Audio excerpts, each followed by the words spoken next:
Fazle Tapas mayor হিসেবে দায়িত্ব পরিচালনায় অযোগ্য হিসেবে বিবেচিত হয়েছেন। দুর্নীতির বিরুদ্ধে গলাবাজি করে চলেছেন। আমি তাকে বলবো, রাঘব বোয়ালের মুখে চুনোপুটির গল্প মানায় না। দুর্নীতিমুক্ত প্রশাসন করতে হলে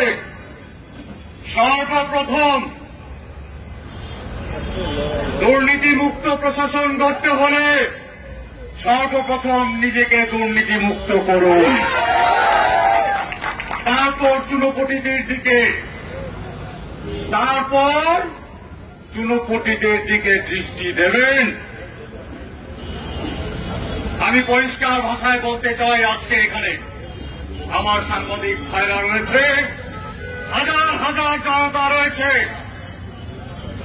তাপস দক্ষিণ সিটি কর্পোরেশনের শত শত কোটি টাকা তার নিজ মালিকানাধীন মধুমতি ব্যাংকে হস্তান্তরিত করেছে।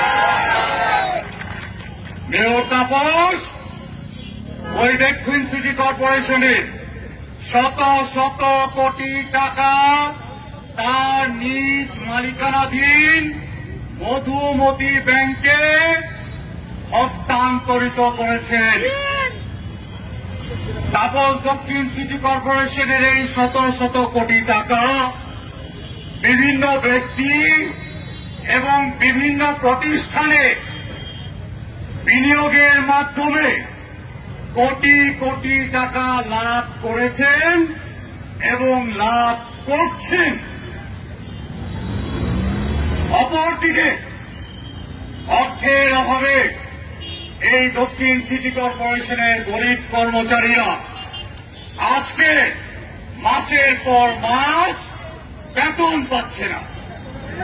আপনারা দেখেছেন, বেতনের অভাবে নগর ভবনের কর্মকর্তাদের অফিসে তারা বিক্ষোভ প্রদর্শন করেছে। বেতনের অভাবে নগর ভবনের কর্মকর্তাদের অফিসের সম্মুখে তারা বিক্ষোভ প্রদর্শন করেছে। অর্থের অভাবে আজ বিভিন্ন উন্নয়ন প্রকল্প মুখ থুবড়ে পড়ে গেছে, বন্ধ হয়ে গেছে। এ ধরনের কর্মকাণ্ডের মধ্য দিয়ে মেয়র তাপস সিটি কর্পোরেশন আইন 2009-এর দ্বিতীয় ভাগের দ্বিতীয় অধ্যায়ের অনুচ্ছেদের 2-এর জ অনুযায়ী মেয়র পদে থাকার যোগ্যতা হারিয়েছে। আমি আবারও পরিষ্কারভাবে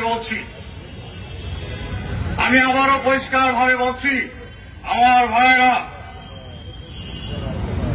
তাপস দক্ষিণ সিটি কর্পোরেশনে শত শত কোটি টাকা তার নিজ মালিকানাধীন ব্যাংক মধুমতি ব্যাংকে হস্তান্তরিত করেছেন।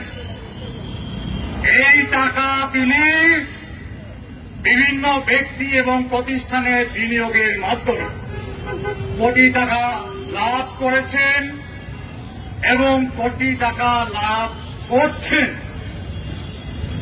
এমন কর্মকাণ্ড ঢাকা দক্ষিণ সিটি কর্পোরেশন আইন 2009 অনুযায়ী দ্বিতীয় ভাগের দ্বিতীয় অধ্যায়ে অনুচ্ছেদ 9-এর 2 ব্র্যাকেট পরিকার্য অনুযায়ী মেয়র ফজলে তাপস মেয়র হিসেবে দায়িত্ব পরিচালনায় অযোগ্য হিসেবে বিবেচিত হয়েছেন।